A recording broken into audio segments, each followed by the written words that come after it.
Hey everybody, it's me, Chef Andy, coming back at you again with another video here on YouTube. The only chef on YouTube serving up good gameplay. And I'm here to do a little video about bubble columns. Do you want a bubble column like this for your base? Do you have a project that you need a bubble column for? Well, stay tuned and you're going to learn how I did it. And look, I got a horse. This is the future. I'm in the future right now. All right, enjoy the show. Okay, so we are going to make a bubble column today, and the first thing you're going to want to do is collect yourself a bunch of kelp. Kelp is really good for creating source blocks in running water. When you put kelp in water, it turns the water around it into a source block. And in order for your bubble column to function, you're going to need a pillar of source blocks, essentially, right? And as you can see, the trials and tribulations of playing in a world where you don't have creative power.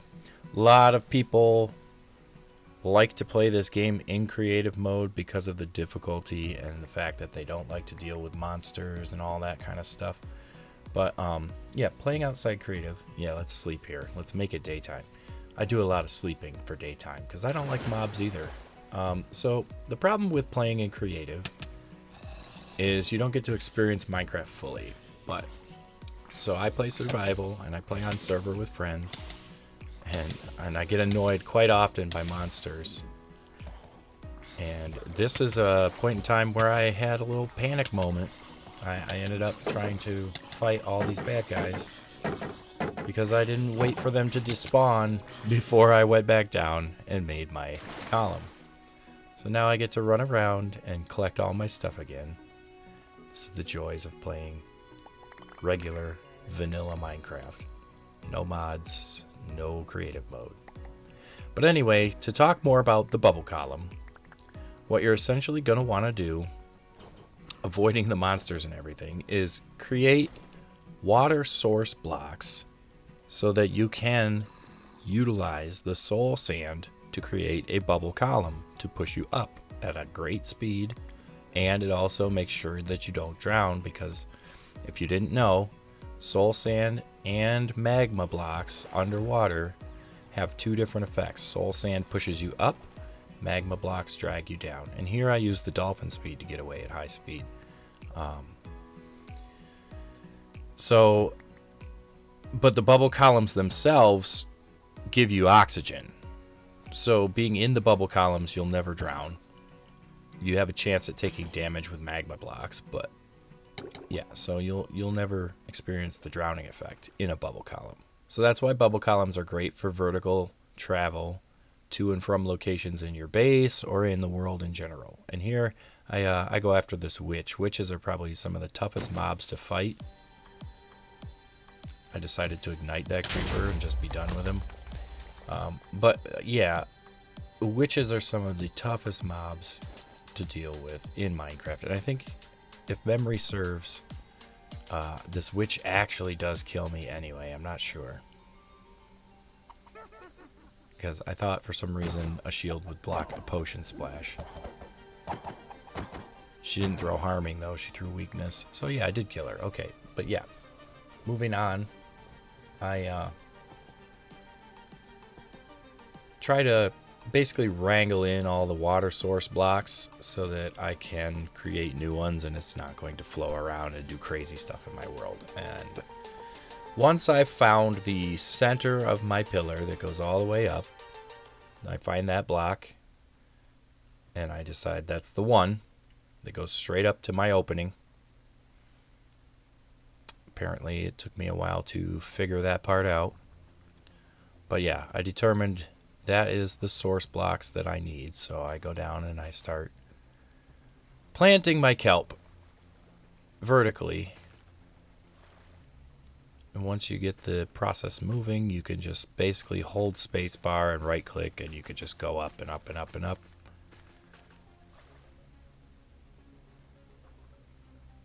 And it's pretty much a painstaking process, and it widens your water if you don't already build your containment columns. But yeah, every time I place one of these, I create a new source block where I place it. It's a lot easier than trying to mess around with buckets or anything like that. And I use my pick block key. If you haven't bound your pick block key, I recommend you do it. I have mine bound to the middle mouse button if you're interested. But yeah, I just go through and I create all the sources right the way up to the top. And it just so happened that, ironically, I had collected just enough kelp to be able to get up to the top. I think I had 2 extra pieces. Yeah, 2 extra pieces of kelp. I did not plan that. I didn't count ahead of time or anything. I just swam around and collected kelp and thought, yeah, that's probably enough. Right? And you could swim down like I'm doing and collect them like this. Or the other method is to drop to the bottom, get all the traders out of your way, kill the llamas. You know, I like it, the fact that they added these wandering traders to the game, because it's free leads and it's free leather. This guy has some okay trades, but again, I'm not at the stage in the game where I'm really ready to trade with villagers yet. But you could break the bottom one and it satisfyingly will destroy all the kelps. And because of my silly foolishness, I try to collect all the kelps, and I ended up falling to my death yet again. Rip experience bar. Like, the only thing I don't like about dying in Minecraft is the fact that you lose all your experience that you had. Alright, so that source block underneath there, you want to dig that out. And again, I'm sleeping to prevent mob spawns. And then you want to go to your local nether portal. Fire protection's not a bad thing to have. And you want to go searching for some soul sand. And I came to the nether having no clue whatsoever where to go or what to do. So I just kind of like ran around and looked at stuff and was lost. And even found some weird stuff going on in the nether. So here I was like, oh, a fortress. There should be some soul sand here and some... I was really looking forward to getting the nether wart, but then I was like, oh boy, oh, what is that? Did you see that guy? He's menacing. It's a wither skeleton. I was so nervous, and my heart was beating. I think it was like 1 a.m. or something when I was recording this. It's just, I was like, oh my gosh, what do I do? How do I do this? I was like, I know I need to jump and defend myself, and like I just want 1 soul sand. So I dig the soul sand, and like a dummy, I kind of get stuck in there a little bit, and I'm like worried he's gonna come running after me. So I was just like, oh gosh, oh gosh. And then I came back up, and there he is. He's trying to get to me from the other side, and I was like, I can't go that way, and I was stuck. And then I went through the portal. Yeah, easy peasy. So we got our piece. We head back to our base, and on our way back, we just enjoy the view because we're running everywhere without elytras. No special things. And then I looked at this and I said, well, I can't see the bubbles. Is it working? Did I put it in the wrong spot? And then I go in and I see the bubbles. So don't worry about any kind of visual glitches when you place your soul sand. It should still function properly. But as you can see, I didn't lose any oxygen, and it took me all the way to the top. But then I can't go back down. So I make some glass. I start cooking up some glass because I decided I wanted to make glass panes for my side frame. And as I placed the glass, I realized that I had made yet another mistake in doing so. Let's just watch and see the disasters that happen with the water spreading as I place the glass. Because that's what water does. It spreads. And I think on this side I'm fine, but when I get to the other side and start placing them, and of course every time it's nighttime I'm sleeping. So then I create an exit, and I notice, hey, I could just drop down into this water, and it doesn't matter how far you fall, water will always stop damage. And don't worry about misplacing pieces of glass in your journey.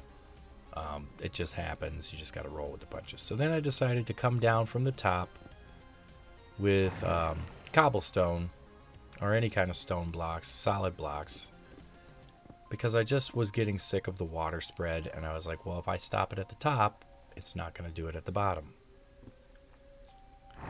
So there's multiple ways you could do this, but like generally nobody ever shows the painstaking process of making a bubble column on their streams or their... Well, I mean, you'll see it on streams because streamers just play and they show whatever's going on and they talk to their audience. But like in an actual tutorial video, nobody really teaches you how. You just kind of have to figure it out on your own. And I remember, you know, learning about...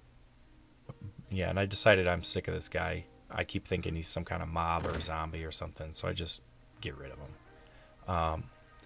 But yeah, I mean, nobody ever does like a tutorial like, here's how to make a column. They're just like, yeah, this is what it does, right? So I just wanted to show you in a video, this is how the gameplay goes. Yeah, and here I was just trying to clean things up. It's just a process to get everything the way you want it to be. And I probably went up top here and went to sleep. Oh no, I was going up to place more blocks.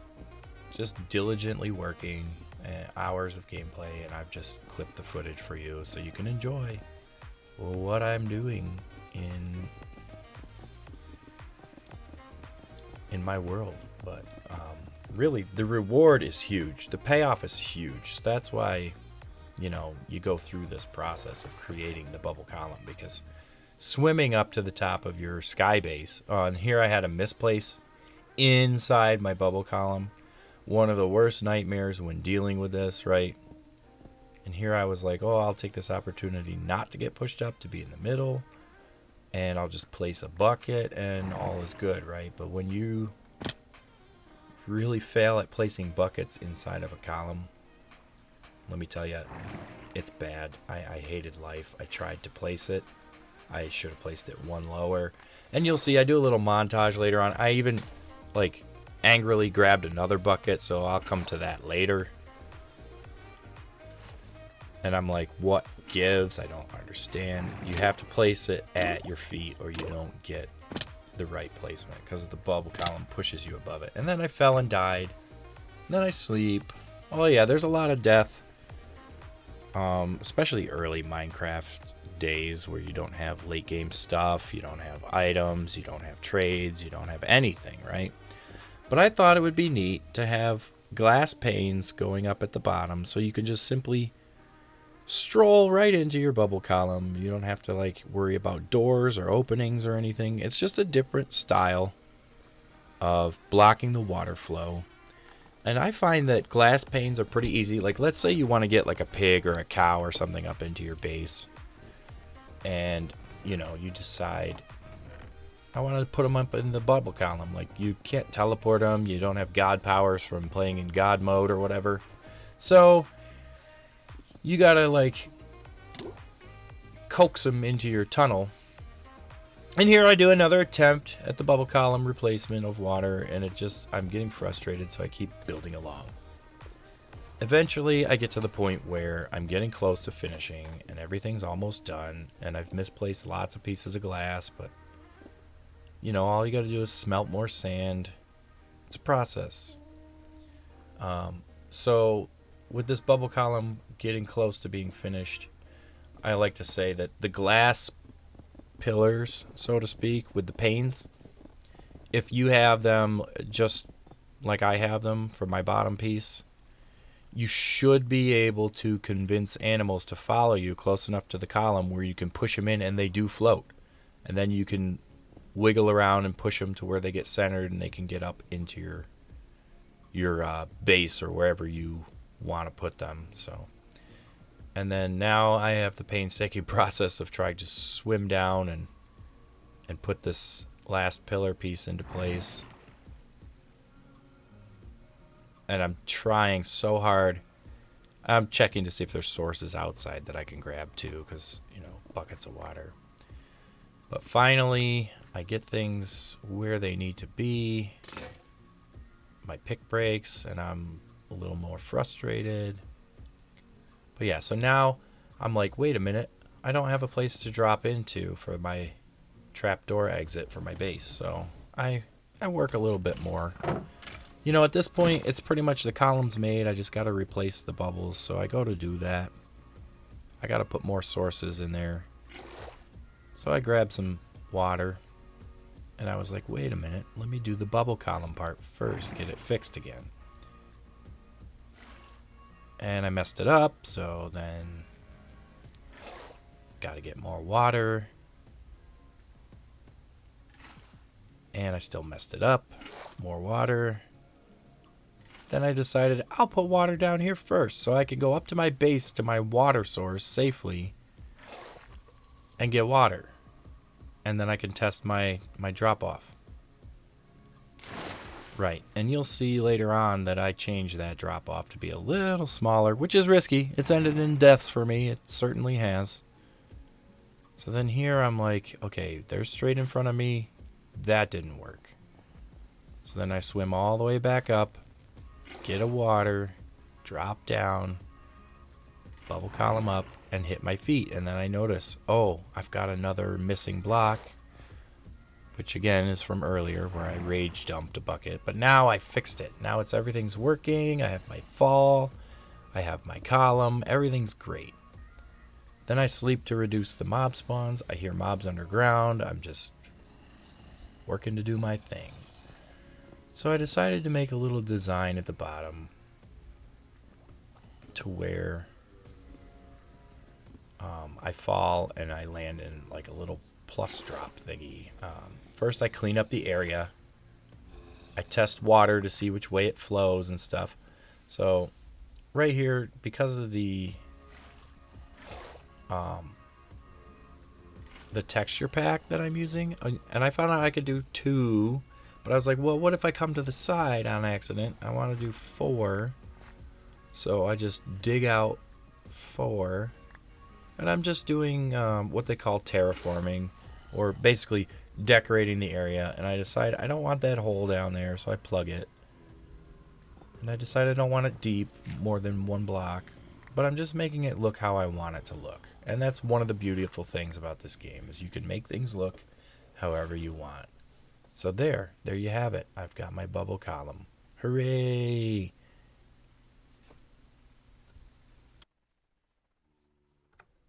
All right, folks, that just about does it for this bubble column. As you can see, this is the future yet again. Anywho, if you liked the video, please hit the like button. And if you haven't subscribed already, please consider subscribing to my channel. I've been Chef Andy, and this has been my video on me making a bubble column in my world. And if you want to drop a comment down below, let me know your experiences, whatever.